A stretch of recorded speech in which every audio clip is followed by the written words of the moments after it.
banyak sekali media-media yang bisa kita manfaatkan sebagai saluran pemasaran. Misal ya, ada YouTube, Instagram, ada Facebook, dan sekarang yang lagi booming TikTok. Nah, itu bisa kalian buat sebagai alat bantu pemasaran.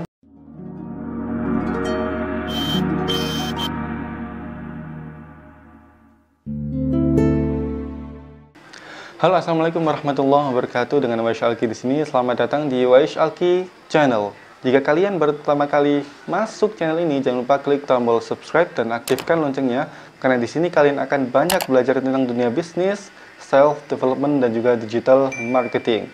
So, klik tombol subscribe sekarang karena subscribe itu gratis.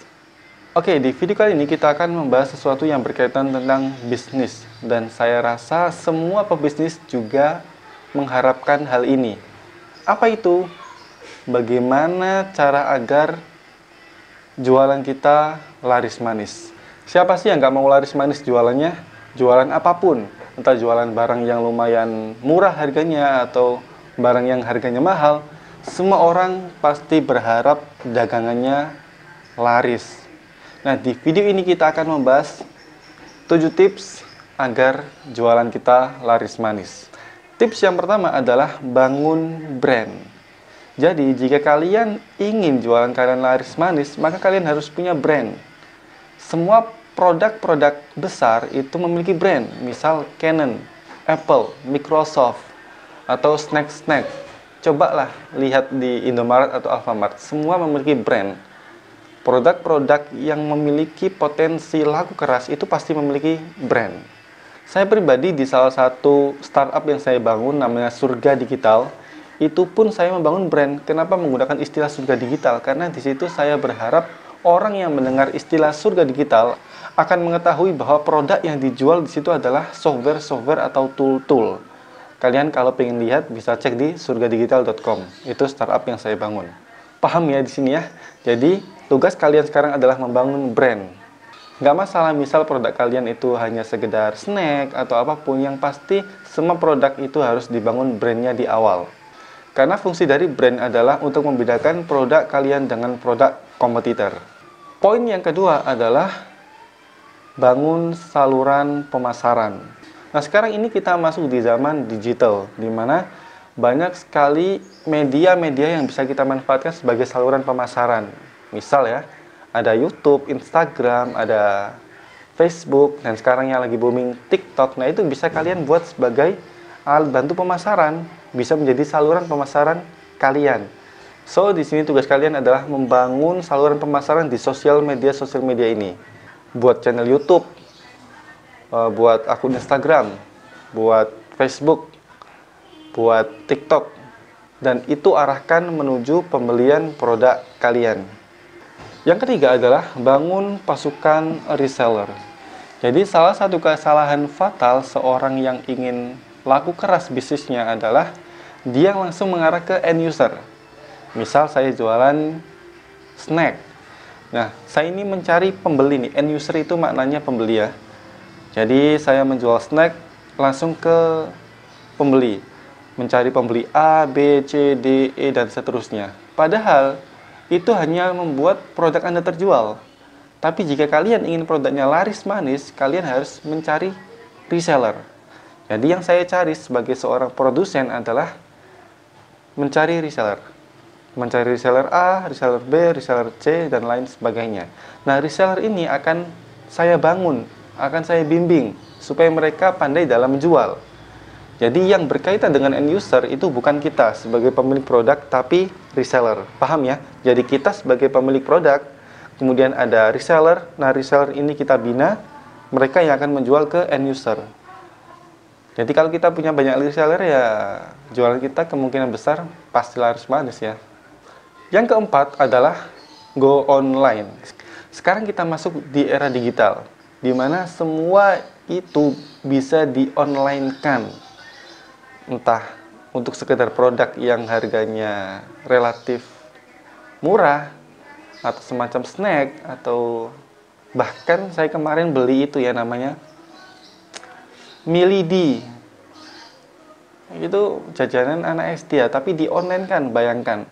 Nah, sekarang kita harus paham bahwa jika kalian ingin sukses di era sekarang ini, maka kalian harus meng-go online-kan produk kalian. Nah, go online-kan sebuah produk itu kalian bisa memasarkan lewat bikin akun di marketplace seperti Lazada, Bukalapak, Shopee, atau yang lainnya. Atau kalian juga bisa membuat akun Instagram khusus untuk brand produk kalian.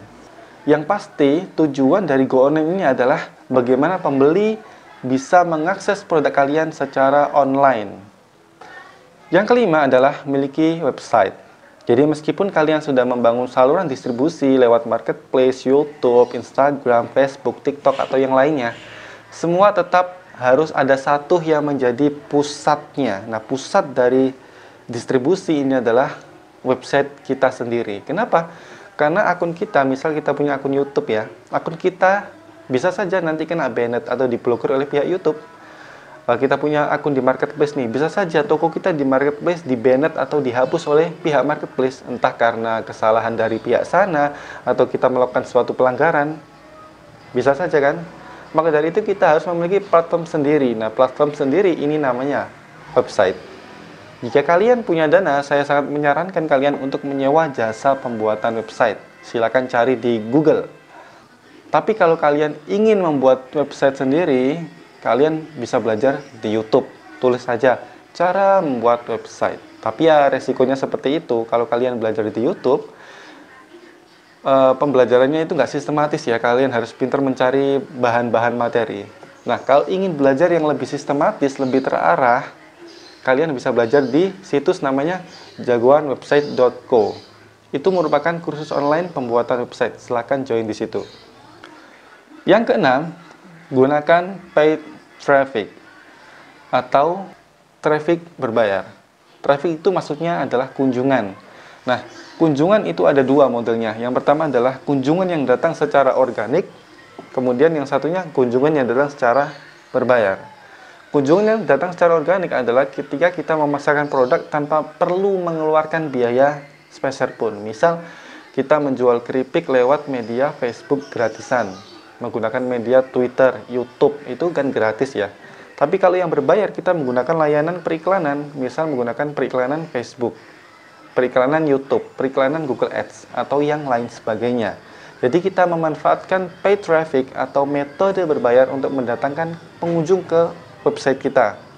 Nah, tapi di sini tetap resikonya ketika Anda menggunakan paid traffic, maka kita harus mengeluarkan biaya. Karena kita kan menggunakan fasilitas periklanan ya. Paham ya sini ya? Jadi bedanya antara organik dan paid traffic. Tapi kalau kita tanya lebih efektif mana, sebenarnya sih lebih efektif yang paid traffic ya. Karena paid traffic itu bisa dikatakan menjamin datangnya visitor atau menjamin datangnya pengunjung ke website kita. Kalau kalian ingin belajar beriklan, kalian bisa cari aja lah di YouTube, banyak banget ya cara beriklan di Facebook, cara beriklan di YouTube atau yang lain sebagainya. Tapi sekali lagi itu nggak sistematis ya pembelajarannya. Kalau pengen yang sistematis atau teratur, kalian ikut kursus online. Bisa di jagoanfbads.com. Tips yang terakhir adalah doa. Ketika kita berikhtiar tanpa disertai doa, itu adalah sombong. Dan Allah tidak suka orang yang sombong. Maka dari itu setiap ikhtiar yang kita lakukan wajib disertai dengan doa. Nah, doa ini bisa kita sisipi ketika sholat, ketika akan melakukan suatu aktivitas, itu kita sisipi doa. Atau ketika nggak ngapa-ngapain, kita berdoa dalam hati, ya Allah, semoga bisnis saya laris manis. Nah, itu Allah suka. Oke, sekian video kali ini, semoga bermanfaat. Jangan lupa klik tombol subscribe, supaya saya lebih semangat lagi dalam membuat konten yang bermanfaat. Dan jangan malu untuk klik tombol share, supaya video ini bisa bermanfaat bagi banyak orang. Dari saya Wasyalki, see you to the next video. Bye.